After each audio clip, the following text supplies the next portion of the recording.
एक बार माता लक्ष्मी क्षीर सागर में भगवान विष्णु के पैर दबा रही थी, तो पैर दबाते हुए माता लक्ष्मी ने भगवान विष्णु से कहा, हे प्रभु, आज मेरे मन में 3 प्रश्न उठ रहे हैं। यदि इन 3 प्रश्नों के उत्तर देकर आप मुझे संतुष्ट करेंगे तो मेरे मन को बहुत शांति मिलेगी। तब भगवान विष्णु कहते हैं, हे देवी, तुम्हारे जो भी प्रश्न है तुम निसंकोच होकर पूछो, मैं तुम्हारी शंका का निवारण अवश्य ही करूंगा। तब माता लक्ष्मी कहती है, हे प्रभु, वह कौन सी स्त्री होती है जिसके भाग्य में संतान सुख नहीं होता है? दूसरा प्रश्न है कि कौन सी स्त्री समय से पहले विधवा होती है? और मेरा तीसरा प्रश्न है कि कौन सा श्रृंगार करने से स्त्री को स्वर्ग में स्थान प्राप्त होता है? तब भगवान विष्णु कहते हैं, हे देवी, तुमने उचित ही प्रश्न किए हैं। तुम्हारे ये तीनों प्रश्न अत्यंत महत्वपूर्ण है। इन प्रश्नों का उत्तर संसार कल्याण के लिए है। जो भी मनुष्य इन्हें ध्यान से सुनता है उसे पृथ्वी लोक पर संपूर्ण सुख प्राप्त होते हैं और मृत्यु के बाद उसे अमर लोक की प्राप्ति होती है। भगवान विष्णु देवी लक्ष्मी से कहते हैं, हे देवी, आज मैं तुम्हें एक अत्यंत पवित्र कथा सुनाता हूं। इस कथा के माध्यम से तुम्हारे सभी प्रश्नों का उत्तर तुम्हें प्राप्त होगा, लेकिन तुम्हें इस कथा को ध्यान से पूरा सुनना होगा। इस कथा को कभी आधा अधूरा नहीं सुनना चाहिए। इस कथा में समस्त संसार का कल्याण छिपा हुआ है। जो भी इस कथा को ध्यान से पूरा सुनेगा उसके मैं 32 अपराध क्षमा करता हूं। तब देवी लक्ष्मी कहने लगी, प्रभु, मैं आपको वचन देती हूं कि इस कथा को मैं पूरे मन और लगन से सुनूंगी। आप कृपया उस कथा को आरंभ करें। तो दोस्तों, आप सभी से एक विनती है कि आप भी इस कथा को पूरा जरूर सुनें। इसे आधा अधूरा सुनना पाप माना जाता है।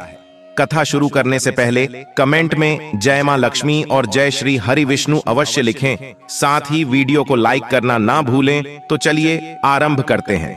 भगवान विष्णु कहते हैं, हे देवी, एक समय की बात है। मध्य देश में एक छोटा सा नगर था। उस नगर में एक सेठ रहता था। उस सेठ के 2 पुत्र थे और सेठ के दोनों बेटों का विवाह भी हो चुका था।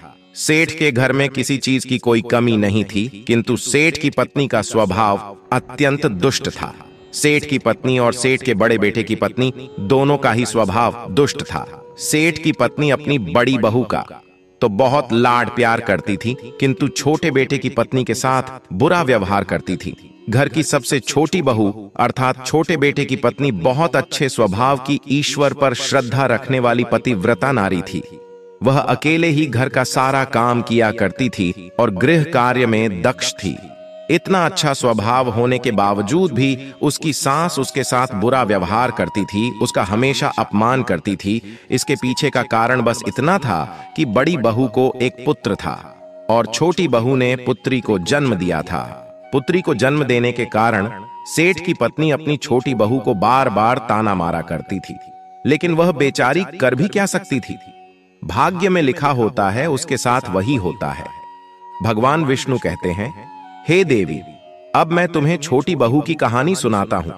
इससे तुम्हें पहले प्रश्न का उत्तर प्राप्त हो जाएगा कि कौन सी स्त्री को पुत्र प्राप्ति नहीं होती है। हे देवी, सेठ की जो पत्नी थी वह पहले से ही दुष्ट और कुटिल स्वभाव की थी। उससे उसकी सास भी परेशान थी। सेठ की पत्नी अपनी छोटी बहू को सबसे ज्यादा दुख देती थी। छोटी बहू का नाम था सुकन्या और सुकन्या को सताने में उसकी सास को बहुत आनंद आता था। सुकन्या बेचारी रोज सुबह ब्रह्म मुहूर्त में जागकर अपने घर के काम करती थी और दिन भर काम करने के बाद उसे रात्रि को ही सोने को मिलता था। इतना होकर भी सेठ की पत्नी अपनी छोटी बहू से द्वेष करती थी। जब छोटी बहू झाड़ू लगाती तो उसकी सास आकर उसे ताना मारती थी कि तेरे हाथ में जान नहीं है क्या? तो जल्दी जल्दी झाड़ू लगा, मैं मंदिर जा रही हूँ। मेरे लौट कर आने से पहले तो भोजन बनाकर तैयार रखना और आते ही मैं उस भोजन को ग्रहण करेंगे और सुन, अन्न का एक दाना भी बर्बाद न हो पाए।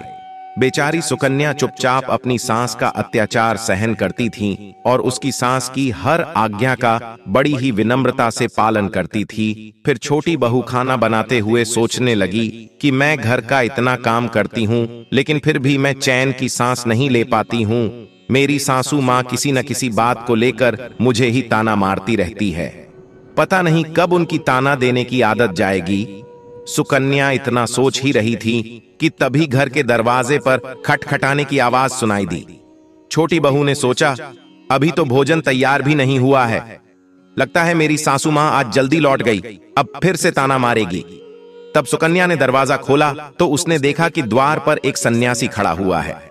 वह सन्यासी सुकन्या से कहने लगा, बेटा सदा सुहागिन रहो, तुम्हें सन्यासी के लिए कुछ भोजन का दान करो हे पुत्री, मुझे बड़ी भूख लगी है। तब सुकन्या ने सोचा, अगर मैं सन्यासी को भोजन करा दूं और इतने में मेरी सांस आ गई तो मेरी खैर नहीं।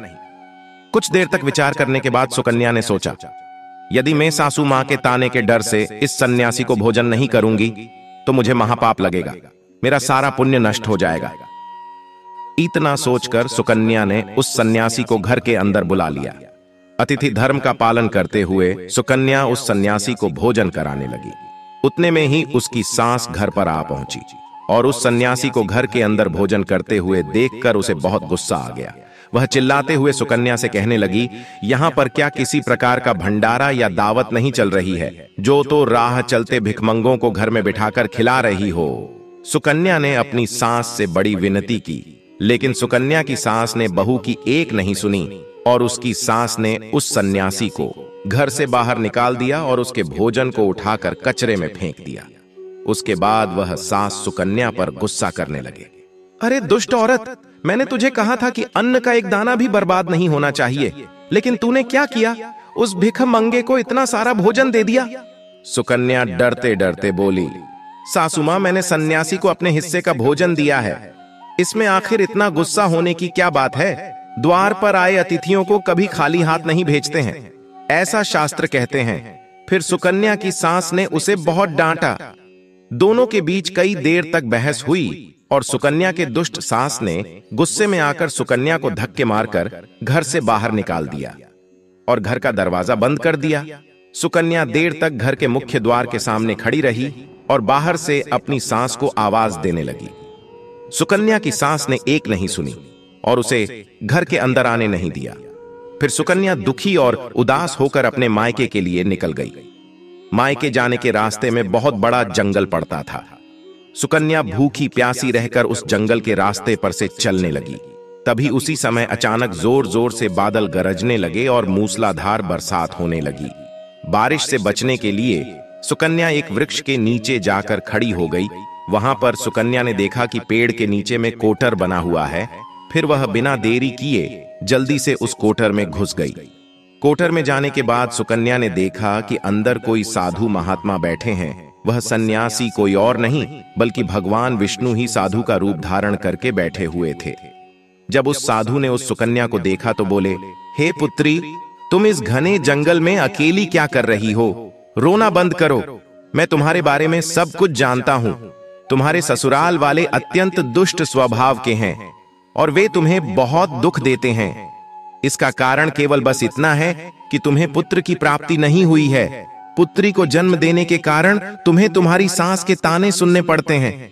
हे पुत्री, तुम चिंता मत करो, मैं तुम्हें एक पर्ची देता हूं। इस पर जो भी उपाय लिखा हुआ है, तुम उस उपाय को पूरे मन के साथ करो, फिर तुम्हें एक गुणवान पुत्र की प्राप्ति होगी। फिर सुकन्या ने वह पर्ची ले ली और वह साधु वहां से अचानक से गायब हो गए। यह चमत्कार देखकर सुकन्या बहुत प्रसन्न हुई और जब बारिश रुकी तो सुकन्या का पति उसे ढूंढते हुए उस स्थान पर पहुंच गया।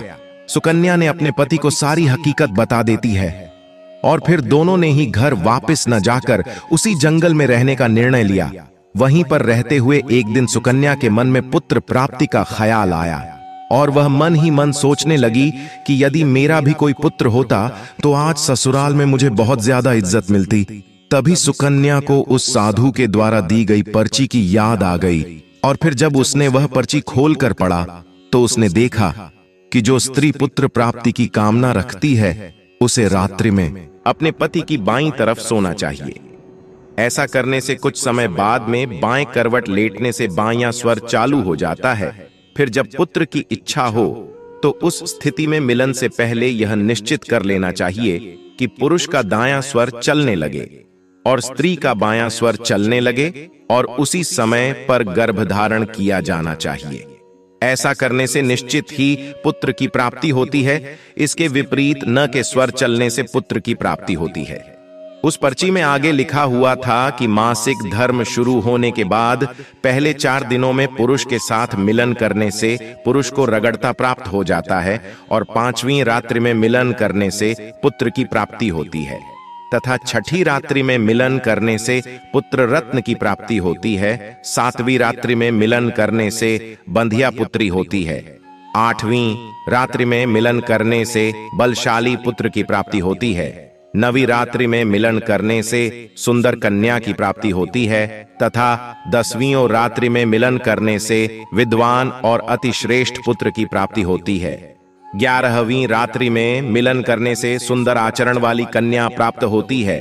12वीं रात्रि में मिलन करने से गुणवान पुत्र होता है।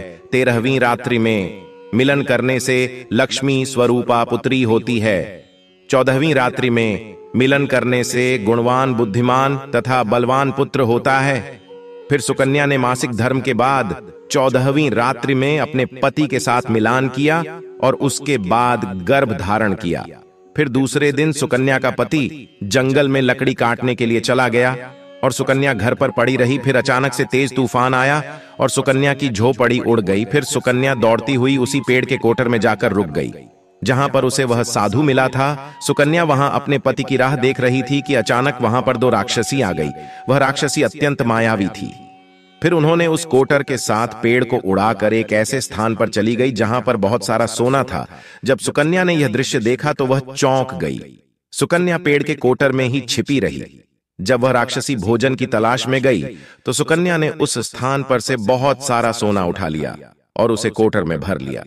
जब वह राक्षसी लौट आई तो फिर से पेड़ पर बैठकर वे उस पेड़ को उड़ाकर उसी जंगल में आ गई।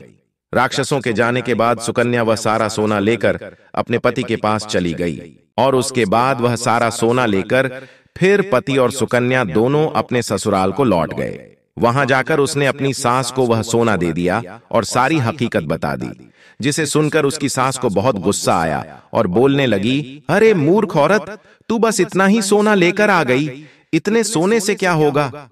मैं होती तो बहुत सारा सोना लेकर आ जाती। फिर उसकी सास भी उस जंगल के कोटर में जाकर छिप गई और राक्षसों की राह देखने लगी। तभी वह 2 राक्षसी वहां पर आई और फिर उन्होंने कोटर को उड़ाकर एक बर्फीले पहाड़ पर ले गई। यह देख सास बहुत क्रोधित हो गई और बोलने लगी, यह कहां लेकर आई है? यहां तो बस बर्फ मिट्टी है। तभी उन राक्षसों ने उसकी आवाज सुनी और देखा तो एक बूढ़ी औरत पेड़ के कोटर में छिपकर बैठी है। फिर उन्होंने उस सांस को बाहर निकाला और उस बर्फीले पहाड़ पर फेंक दिया। जमीन पर गिरते ही उसकी मौत हो गई।